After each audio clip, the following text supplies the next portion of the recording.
Well. Alrighty then, folks. Welcome to the Living Room Panner, House of the Fun and Games. Alright, folks, this evening we're going to do a little panning in the old living room. So, this is a bit of a how to and just my technique. It's not the same as everybody else's, it's my technique, and I'm sure some other people do it this way and others do it differently. But we're fixing to pan through some pay dirt. Alright, let's get dirty. Alright, YouTube is in no way affiliated, sponsoring, or endorsing. So I got everything all set up right here in my little paint tray, and I got my go-to pan right here, and I got some concentrates. First one I want to do is this little pack I got from Ron F. And he included a big old hunk of petrified wood in there that I gave to my son to put in his aquarium. So let's see what Mr. Ron F has got in his little bag of goodies this go around. This was just a little sample pack. No winning or anything, just a little sample. So let's see what Mr. Ron got for me in the old bag. I know it's gonna be good. I can smell it. I tried training my little dog a couple years ago to look for that silver in the boxes when I'd buy boxes of $50, but never did catch on. The concept was there, but the dog just wasn't having it. I was more interested than the dog was. So here we go, folks. The first thing we're going to do here, you pour your concentrates out. I'm not going to worry about doing any kind of separations or any classifications. It's such a small amount right here. You just stratify it. That means float it around in a little bit of water. And what you're doing by doing this is you're kind of shaking all the heavy gold down to the bottom. And keep in mind, folks, gold is the heaviest thing in this pan. It's wanting to stay in there. When all these other little pebbles and rocks and stuff will float out, the gold generally stays right in the bottom. But I'm set up, I got a good light, and I'm watching real close, and as I do this, I'm keeping my eye on any little specks, and I see a little speck, I kick it back and I shake it up some more. And there we go, and we roll it out again. We're going to roll all that lighter stuff out off the top. It just flows right off of it like it's supposed to. It takes a hand, the angle of your pan. I never use the ripples. Some people like these ripples, but for me, I don't know, maybe I'm just experienced enough I don't need them, because I seem to catch about 99% of the gold. When I go back through this thing and clean it up later, there's very little gold in there.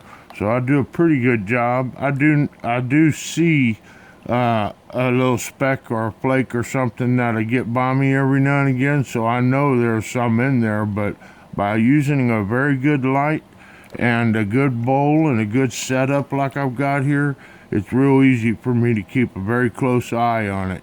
So we're already down to the blacks here. Got all the lighter stuff off the top. We're going to just shake it up again.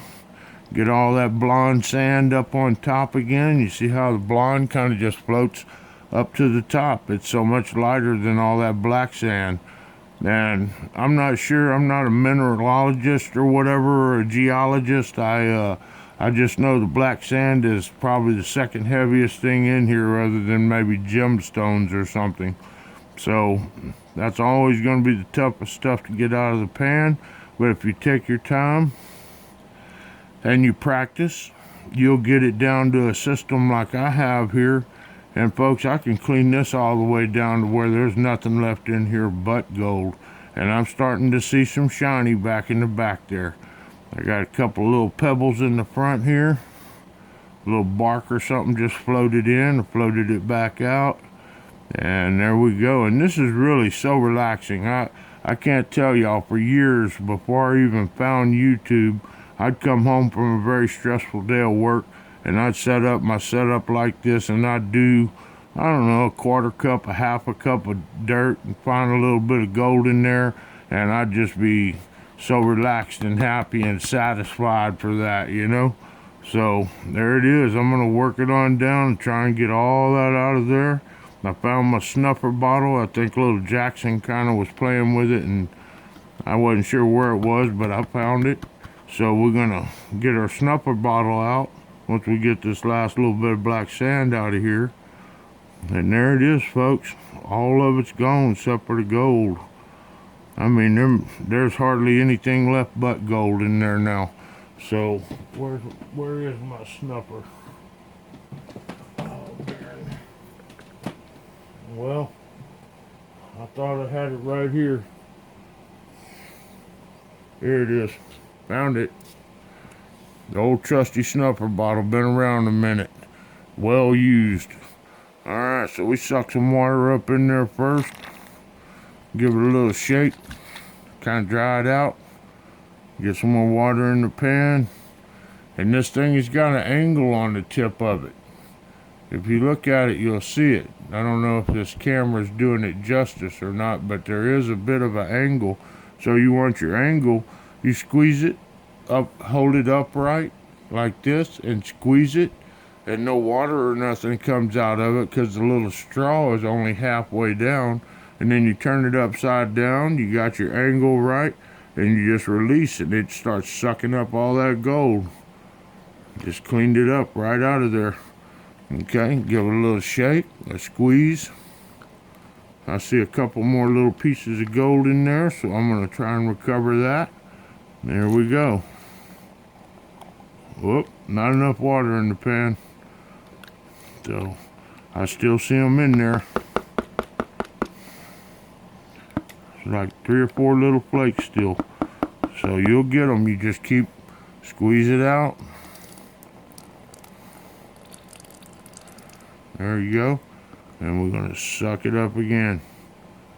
There it went. That time I got it all. Cool. So that's it. That's it on that little batch, man. That was a pretty good little pile of gold, I'd say, for that little couple spoonfuls. So awesome bag. Very awesome. I would guess maybe a 1/10 to a 1/15 of a gram.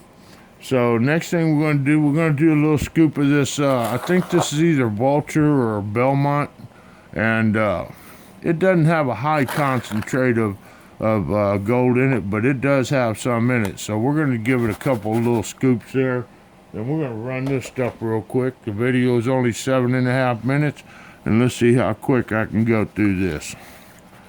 All right, folks, here we go. There's some different stuff here. And Ron, thank you so much for that sample bag of that Indiana experience.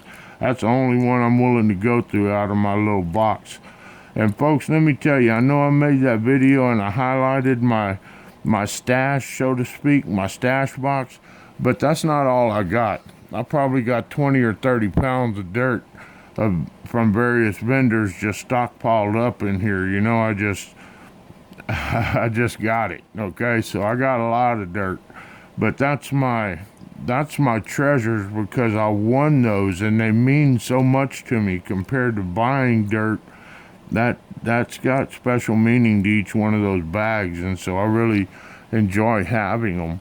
Maybe someday when I'm fully retired, I'll be able to go through my entire collection and organize it. Oh, and my token collection, man, that thing really needs attention. I've got so much. I think I have a lot of valuable information that some people might find very interesting about tokens. So it might benefit me someday to invest in my token collection a lot of time and organization and classification and such. So never know. I got a lot on my plate, you know. With my games, that keeps me busy every day. But I don't know. I woke up this morning missing pen, and I hadn't done it in a minute. And I did it with my son's little girlfriend the other night and really enjoyed that experience. So I said, you know, this is who I am. This is what I cut my teeth on, man. I panned gold in my living room for years. It was my way of relaxation and escape from reality, kind of, you know. There's no creeks around here to go to, so what did I do? I figured plan B. I went to the vendors and figured out who's the go-to best vendors to buy from and stuck with them over the years. And I pretty much got 3 people I buy from. Every once in a while I'll try something new, but if I want quality and quantity, I know who to go to, you know. And I'm not saying there's not other people out there. I'm sure there's a lot of people out there I haven't even tried yet, you know. So I see reviews all the time on people that I haven't ever tried, but I don't know. I just stick with what I know, you know. It works. Don't If it ain't broke, don't fix it, right?